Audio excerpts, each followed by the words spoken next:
Esta primera parte del Pirkei Avot es muy importante porque nuestros sabios nos explican que el término pueblo de Israel no corresponde a una identidad política israelita, sino que hace alusión al mérito que reciben todos los que estudian la Torá y guardan las mitzvot por bondad y misericordia de Hashem, nuestro Creador.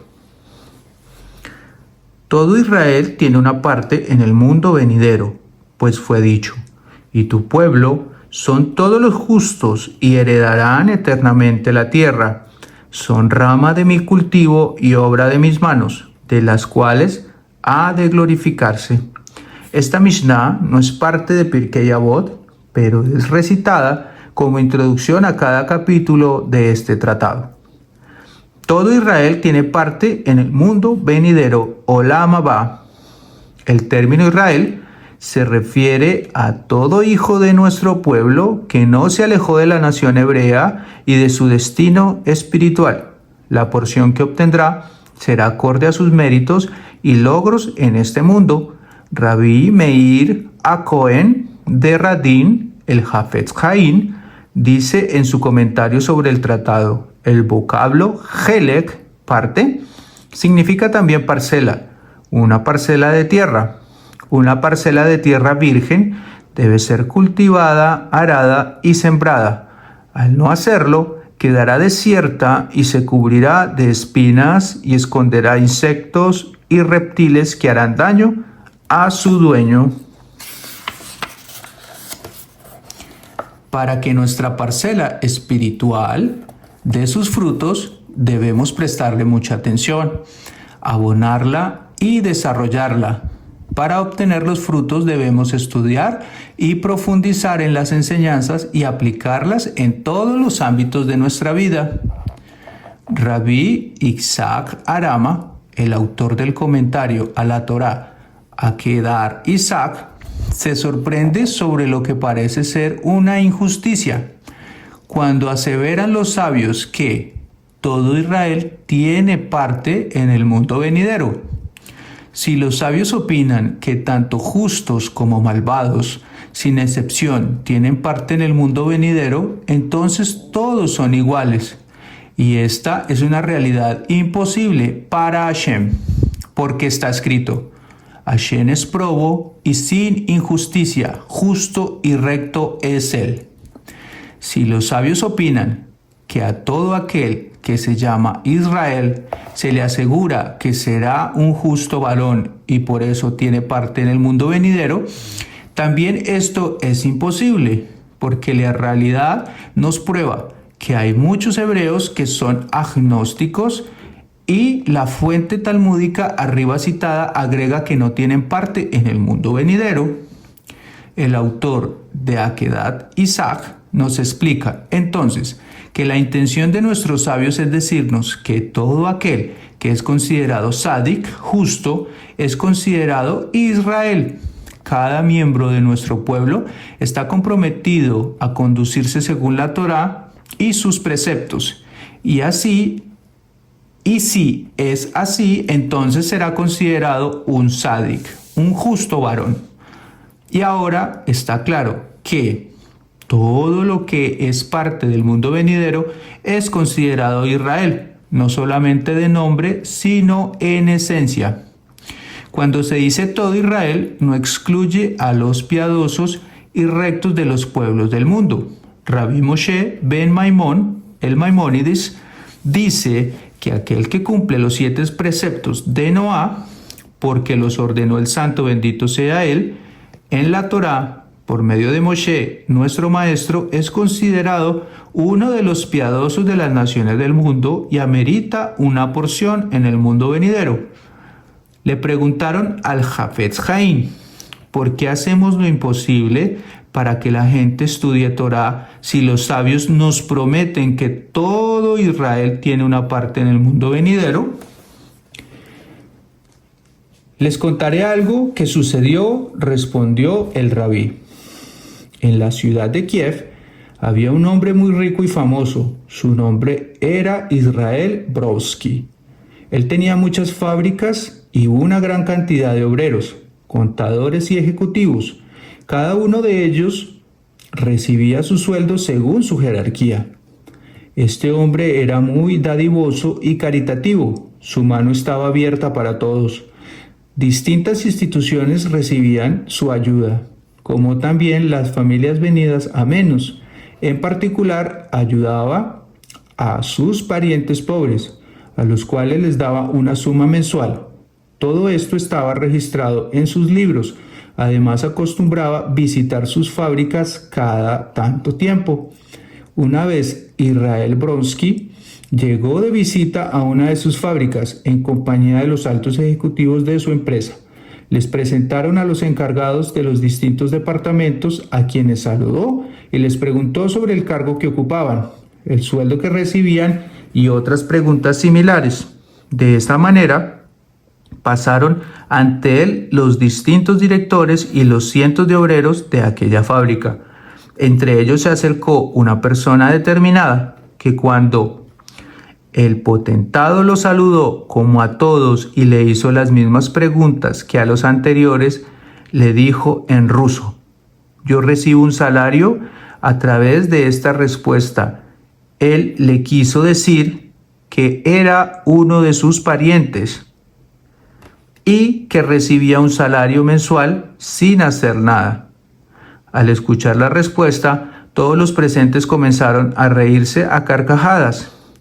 Esta, dijo el anciano rabí, es la respuesta a vuestra pregunta. Es verdad que todo Israel tiene una parte en el mundo venidero, pero hay algunos que reciben sueldo sin hacer nada y debes entender esto.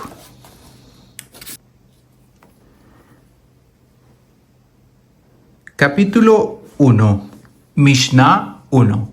Moshe recibió la Torá en el Sinaí y la transmitió Yehoshua a los ancianos a los profetas y los profetas la legaron a los hombres de la gran asamblea. Ellos afirmaron 3 principios: ser circunspectos en el juicio, formad numerosos discípulos y haced un cerco en torno a la Torá. Moshe recibió la Torá en el Sinaí.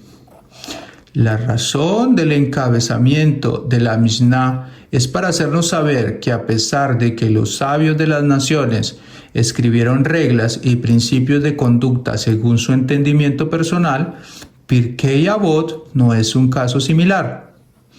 El tanaíta Rabbi Yehuda Hanasí comenzó esta Mishnah diciendo: Moshe recibió la Torá en el Sinaí para hacernos saber que las reglas de conducta que aparecen en este tratado no son fruto de la imaginación prolífera de nuestros sabios, sino que también estas emanan de la revelación de Hashem en el Sinaí. No solamente el tratado de principios proviene de la revelación de Hashem en el Sinaí, sino que todas las palabras de los sabios del Talmud emanan del lugar donde recibimos la Torá. Y así escribió Rabí Yohaná de Gerondí, Gerona, España. En el Sinaí recibimos la Torá escrita y la oral, ya que la Torá fue entregada junto con sus explicaciones.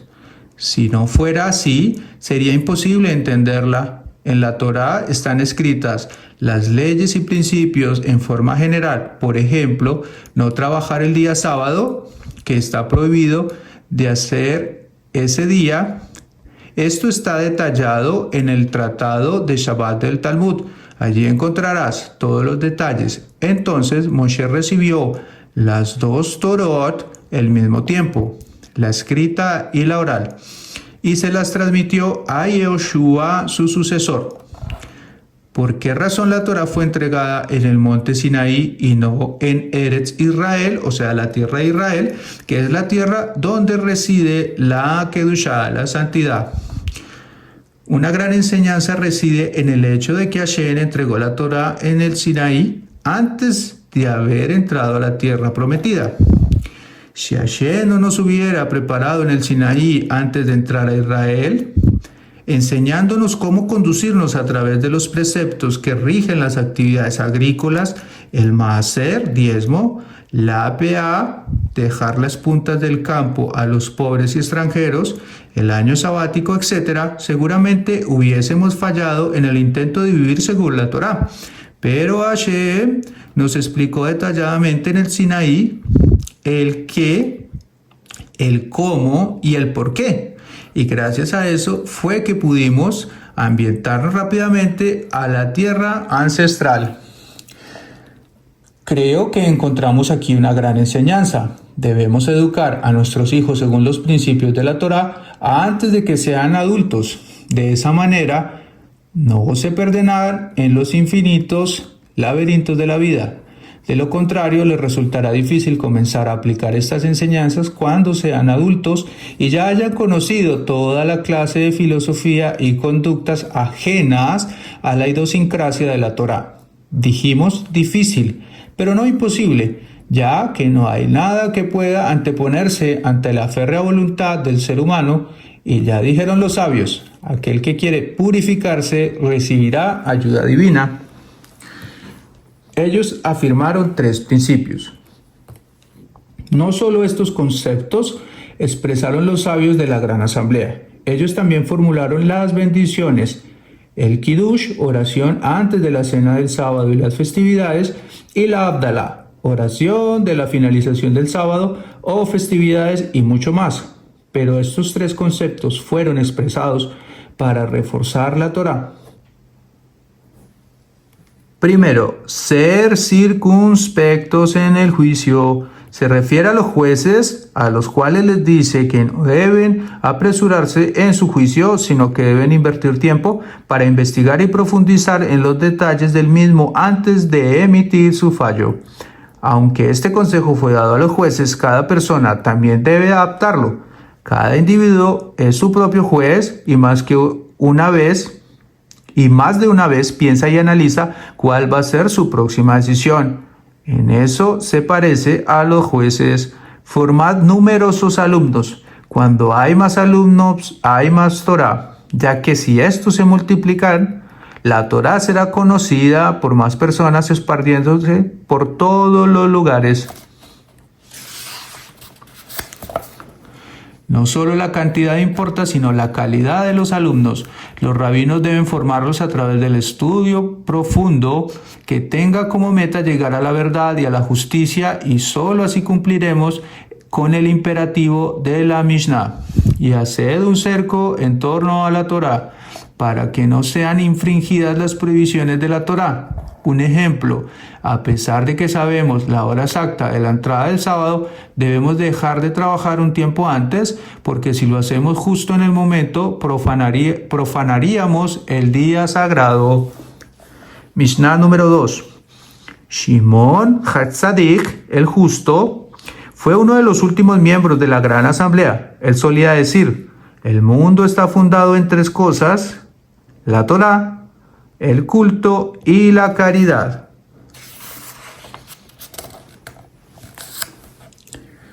De los últimos miembros de la Gran Asamblea, Knesset HaGedolah, la Gran Asamblea, la institución suprema del judaísmo en Eretz Israel, fue fundada en los días del gobierno persa y funcionó por 200 años aproximadamente. Luego, el Sanedrín, el gran tribunal, tomó el lugar de la Gran Asamblea. En los días de Shimon Hatzadik, la cultura griega comenzó a extenderse hacia los países limítrofes a causa de las conquistas de Alejandro Magno. Sanedrín es una palabra griega compuesta por 2 vocablos, sin, justos, y edrión, lugar de reunión. El mundo fue creado por estas 3 cosas. El mundo existirá solo cuando se perfeccione en la teoría y la práctica. Y en la práctica hay 2 caminos: las acciones entre el hombre y el eterno, y entre el hombre y su semejante. Con respecto al estudio, dice Shimon Hatzadik, la Torá en lo que hace a las relaciones entre el hombre y Hashem. el culto y respeto del hombre y su semejante, la caridad. Rabbi Shmuel Dosa nació en Safed, fue alumno del Ari HaKadosh y autor del Midrash Shmuel sobre Pirkei Avot. La Torá, nuestros sabios dijeron que si Israel no hubiese recibido la Torá, el cielo y la tierra no hubiesen sido creados. El culto se refiere al servicio de las ofrendas. Rabbeinu Yonah de Gerondi agrega: y nosotros, que no tenemos ahora los korbanot, que son los sacrificios que expían por nuestros pecados, de todos modos tenemos nuestras oraciones, las cuales también cumplen esta función.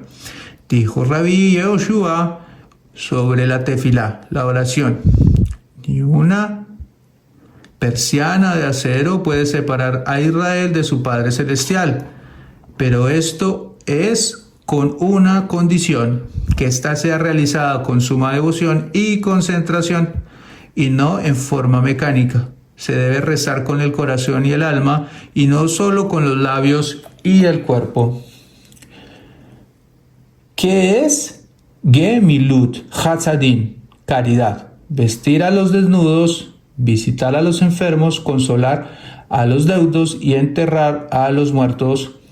¿Por qué razón Shimon HaTzadik eligió decir a la persona de su generación que el mundo se sostiene y existe por estas tres cosas? La Torá, el culto y la caridad. Es sabido que Alejandro Magno era alumno de Aristóteles el griego, el padre de los sabios de la naturaleza. Sobre Aristóteles escribe Rabbi Moshe ben Nachmanides: aquellos que siguen el griego que negó todo menos lo que palpaba con sus sentidos y se convenció junto con sus malvados alumnos que todo aquello que no percibía con su intelecto no era verdad. El Gaón Rabbi Elejuá de Vilna dijo que Aristóteles era un agnóstico, y si viniera a él le hubiese mostrado el recorrido del sol y de la luna con sus estrellas alumbrando su mesa como lo hacen en el firmamento, y entonces no negaría que el mundo tiene sus leyes fijadas por Hashem. Entonces Shimon HaTzadik, que vivió en aquella generación, no podría haberle mostrado las grandes maravillas de Hashem, bendito sea. Pero la respuesta es que Aristóteles sí sabía de la existencia del Eterno, pero deseó rebelarse contra él. Rabbi Shlomo Brefda, en su libro Lejudot Ulejalel, explica que el gobierno griego desde el principio trató de influir por intermedio de la filosofía y su tesis sobre la naturaleza, pero al no haber tenido éxitos importantes, pasó a oprimir a los hebreos legislando leyes cuya meta era hacerlos olvidar la Torá. Por esa razón, Shimon HaTzadik, que era el Cohen Gadol, gran sacerdote y uno de los más grandes sabios de su época, trató de reforzar la fe de la gente de su generación para que siguieran siendo fieles a nuestra sagrada Torá, rechazando el pensamiento griego. Por esa razón dijo que la Torá, el culto y la caridad son las columnas que sostienen al mundo, y estas son lo contrario a la filosofía griega. Según Aristóteles, los tres conceptos citados en la Mishnah no traerán a la boca del humano ni un pedazo de pan. Entonces, ¿cómo podrá vivir el hombre? Pero nosotros, que recibimos la Torá, sabemos que nuestra situación es sobrenatural y que Hashem, quien da el sustento, la parnasá, a aquellos que se ocupan de la Torá, el culto y la caridad.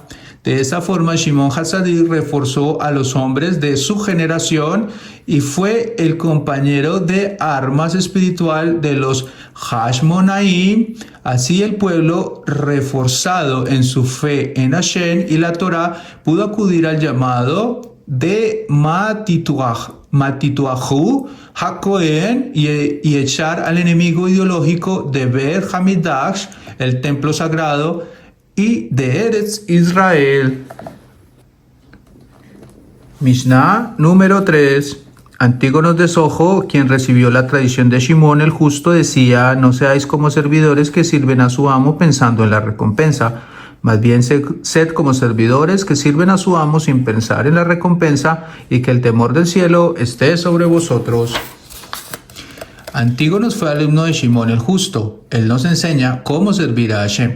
Debemos servirlo y cumplir las mitzvot, preceptos, solo por reconocimiento de la importancia de estos y por amor al Creador, que nos santificó por intermedio de sus imperativos. El rey David proclama: feliz es el hombre temeroso de Hashem, que se complace mucho en sus mandamientos. Y agrega el Talmud en el Tratado de Abodá Zará 19a: en sus mandamientos y no en la recompensa de recibir por su observancia. Y dijeron nuestros sabios en el Midrash Sifri Ekev: y si dirás, estudiaré Torah para volverme rico, para que me llamen rabí, para recibir recompensa en el mundo venidero, Olam Abá. Respecto de ello dice la Torah: para amar a Hashem, para amarlo y temerlo en todo momento, en todo lugar, frente a cualquier eventualidad, todo esto sin esperar recompensa alguna. Antígonos de Sojo residía en la ciudad de Sojo, en la tribu de Yehudá. Según algunos rabinos, Antígonos era el dirigente espiritual del lugar. Recibió la tradición de Shimón el justo. Antígonos fue alumno de Shimón al-Sadik y director de su yeshiva, después de su fallecimiento en la época del Segundo Templo. No seáis como servidores que sirven a su amo pensando en la recompensa. No os sirvan a Hashem teniendo en mente la recompensa que recibirán, como aquellos servidores que sirven a su amo por el pago. Más bien sed como servidores que sirven a su amo sin pensar en la recompensa. Como aquellos servidores que no esperan recibir recompensa, debemos servir a Hashem con amor. Pero esto no quiere decir que está prohibido esperar recibir una buena recompensa por las buenas acciones que realizamos según Antígonos. La recompensa no debe ser el motivo del cumplimiento de las mitzvot. Estas deben ser observadas porque fueron dadas por el santo. Bendito sea Él. El amor del cielo esté sobre vosotros. Cuando enfermó Rabí Yohaná ben Zakkai, sus alumnos entraron a visitarlo. Le dijeron: Rabino, bendíganos. Él les respondió: sea vuestro temor al cielo como el temor a los seres de carne y hueso. Rabino, ¿hasta tanto? Le preguntaron asombrados: ¿acaso no debemos temer más a Hashem más que a los seres humanos? Él respondió: ojalá así lo hagan. Sepan que cuando una persona comete un pecado, dice: que nadie me vea. Las personas cambian de conducta cuando saben que sus iguales ven sus actos. Muchas veces nos comportamos de distinta manera estando en nuestros hogares. Hay situaciones que no nos atreveríamos a repetirlas frente a testigos. Y esto no es lo correcto, ya que la divina providencia se encuentra en todo lugar. Y así lo explica Rabbi Yehuda Hanasí en la primera Mishnah del segundo capítulo. Piensa en tres cosas y no caerás en el pecado. Acuérdate de que por encima de ti hay un ojo que ve, un oído que escucha, y todas tus acciones quedan escritas en los libros. Mishnah número 4. Yosef ben Yoser de la ciudad de Sedará, Yosef ben Yohanan de Jerusalén recibieron la tradición de los anteriores. Yosef ben Yoser solía decir: haz que tu casa sea centro de reunión para los sabios, empólvate con el polvo de sus pies y absorbe ávidamente sus palabras. Después de Antígonos de Sojo comenzó la época de las parejas. En la jefatura del Sanedrín y en las yeshivot, la casa de estudio, habían dos jajamín sabios. Uno era el presidente y otro el jefe del tribunal. Yosé, hijo de Yoser, y Yosé, hijo de Yohanan, formaron la primera pareja de dirigentes. El primero puso como meta y objetivo reforzar la influencia de los sabios sobre el pueblo para contrarrestar la galopante influencia del movimiento helenizante.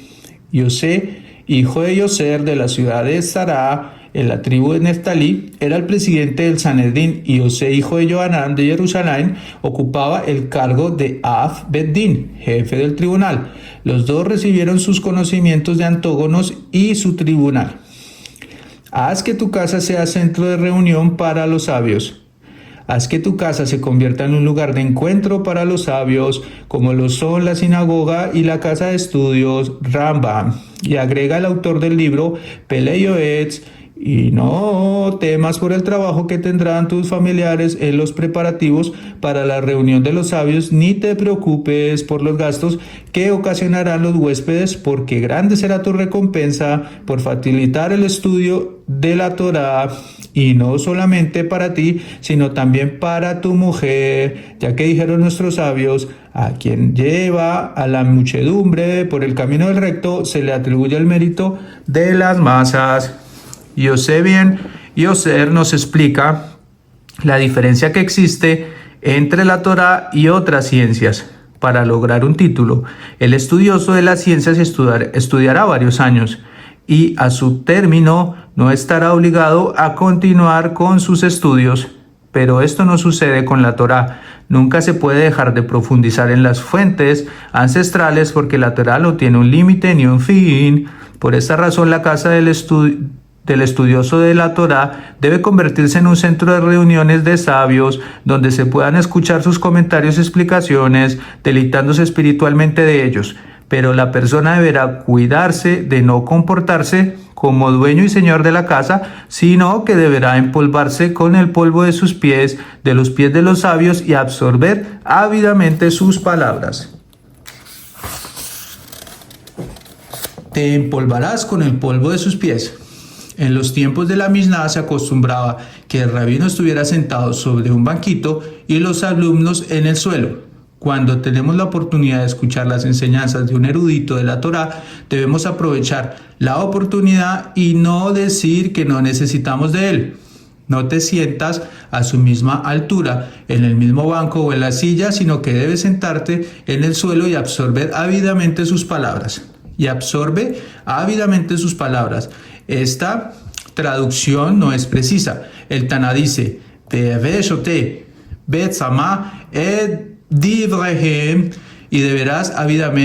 y beberás ávidamente sus palabras, deberás beberlas como si estuvieras sediento. En todo momento tenemos que sentirnos sedientos de Torá. Como una persona sedienta toma con avidez el agua, así debemos sentirnos con respecto a la Torá. Al estudiar más, buscaremos con avidez más Torá, como aquel que bebe agua y siente cada vez más sed. Leemos en el Midrash, los peces viven en el agua, pero cuando comienza a lloviznar, abren sus bocas como si nunca hubiesen probado una gota de agua.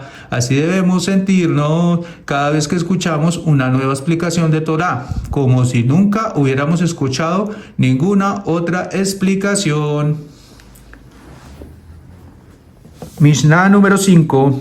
José, hijo de Johanán, de Jerusalén, solía decir: abre tu casa a la hospitalidad, considera a los pobres como miembros de tu familia y no hables demasiado con la mujer. Se refiere a tu esposa, y con más razón si es una mujer ajena. Por eso dicen los sabios, todo el que busca conversación con las mujeres se hace mal a sí mismo, descuida su estudio y su fin es la condenación del infierno.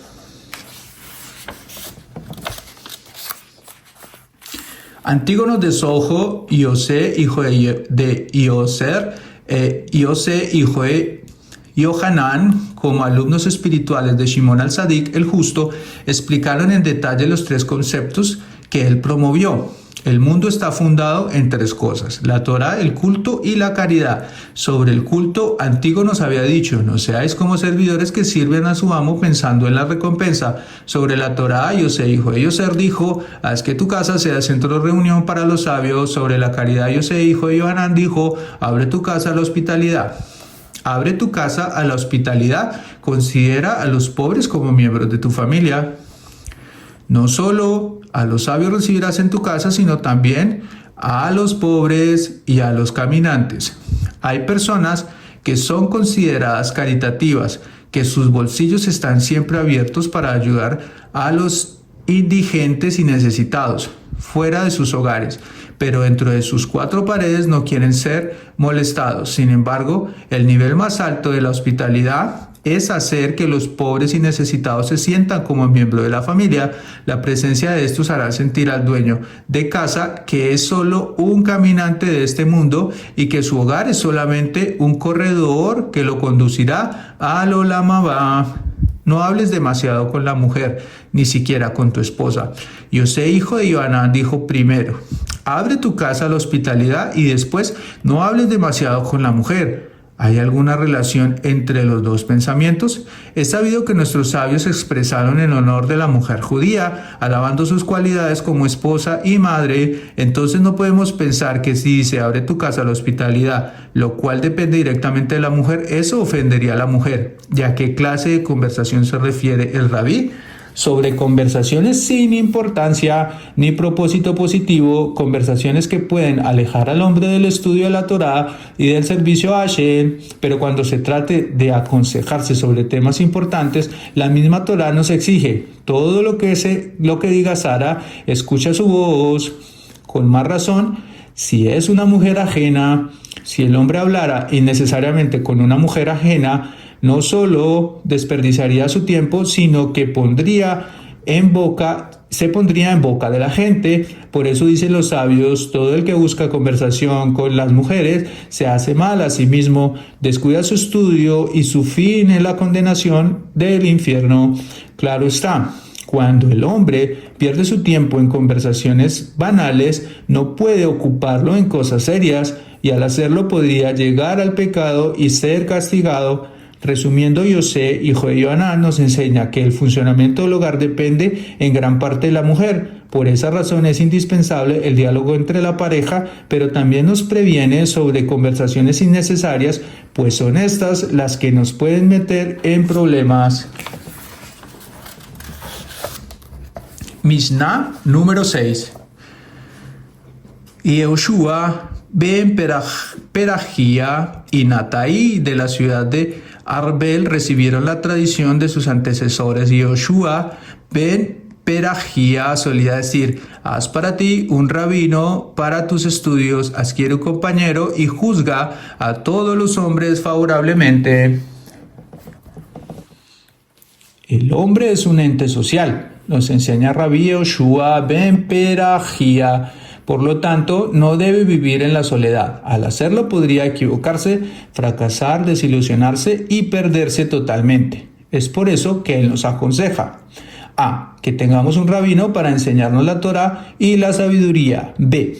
Que nos hagamos de un amigo fiel y honesto que nos dé ánimos de nuestra quehacer diario y nos ayude moral, física y materialmente cuando lo necesitemos. C. Que tengamos confianza en la gente, que describamos lo bueno de aquellos que nos rodean, así podremos aplicar las enseñanzas del rabí y los consejos del amigo.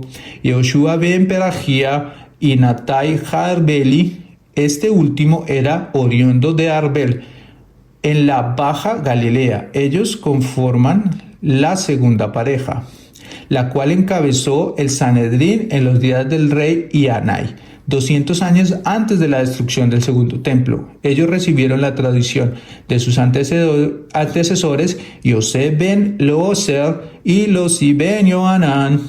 Haz para ti un rabino. No es bueno tener varios rabinos enseñándole una misma materia, ya que puede ocurrir que tengan opiniones distintas y los alumnos quedarán confundidos. Por esta razón, la persona debe tener un solo rabino para que le enseñe la Torá. Y así leemos en Avot de Rabí Natán: el hombre ha de hacerse de un rabino que le enseñe constantemente Tanaj, Mishnah, Midrash, Alajot y Agadot, pensamientos, relatos, aforismos, etc. Razones que no explicará al enseñarle el Midrash, las pronunciará al enseñarle las leyes y lo que no alcanzó a hacer en esta materia, lo complementará al enseñarles las Agadot, y así, concentrando los estudios en un solo rabino, el hombre se llenará de bendiciones. Rabí Meir solía decir: ¿a qué se parece aquel que aprende de un solo rabí? al que poseía un solo terreno y sembró un poco de trigo, otro poco de cebada y otro poco de aceitunas y de algunos árboles frutales. Al final tendrá todo lo que necesita. Por el contrario, aquel que aprende de 2 o 3 rabinos se parece a aquel que tiene muchos campos. En unos siembra trigo, en otros cebada y en los restantes aceitunas y árboles frutales. Este hombre estará todo el tiempo yendo de un campo a otro sin descanso y sin bendición. De todos modos, si el alumno siente que ha aprendido todo lo que su rabino tiene para enseñarle, puede buscar un rabino de mejor nivel para ampliar y profundizar más sus conocimientos. Adquiere un amigo. Haz todo lo posible para adquirir un amigo bueno y fiel. Compra su amistad. Con respecto al rabino, Rabí Perajía dijo: hazte un rabino, pero un amigo necesitas comprarlo. ¿Cuál es la razón? Encontrar un rabino es más fácil que encontrar un amigo. Podemos participar en un curso organizado que dicta un rabino, pero un amigo honesto y fiel no es fácil de encontrar. Por esa razón debemos hacer lo imposible para lograrlo. Rashi, Rabino Shlomo y Haki escribe, quienes explican que los verdaderos amigos son los libros, y así comenta Maharan Mintz en su responsa. Se refiere a los libros, los cuales están escritos por la pluma en hebreo Kane, que tiene un sonido parecido a Kne. Adquiere. Haz para ti un rabino y adquiere un amigo. Pregunta Rabbi Meir Hadash en su obra Kovet Sichot: aquel que tiene un rabino, ¿para qué necesita un amigo si ya es considerado un alumno? ¿Qué beneficio le traería adquirir un amigo?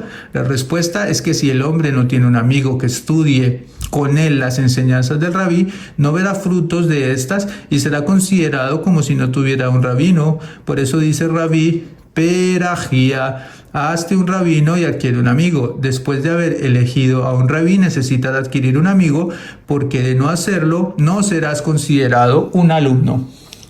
El amigo te ayudará a conservar la influencia de tu maestro, a corregir tus faltas y a alejarte de los malos caminos y las tentaciones. Es sabido que las tendencias de los seres humanos son distintas.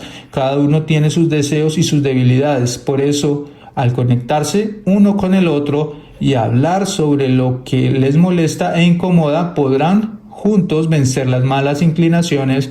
Y juzga a los hombres favorablemente. Si alguien actúa de tal manera que puedes juzgarlo para bien o para mal, júzgalo favorablemente, ya que a veces las huellas nos hacen creer en su culpa cuando verdaderamente es inocente. Ramban, Sefer Hamor, y ya dijeron los sabios: el que juzga a su amigo favorablemente, así será juzgado.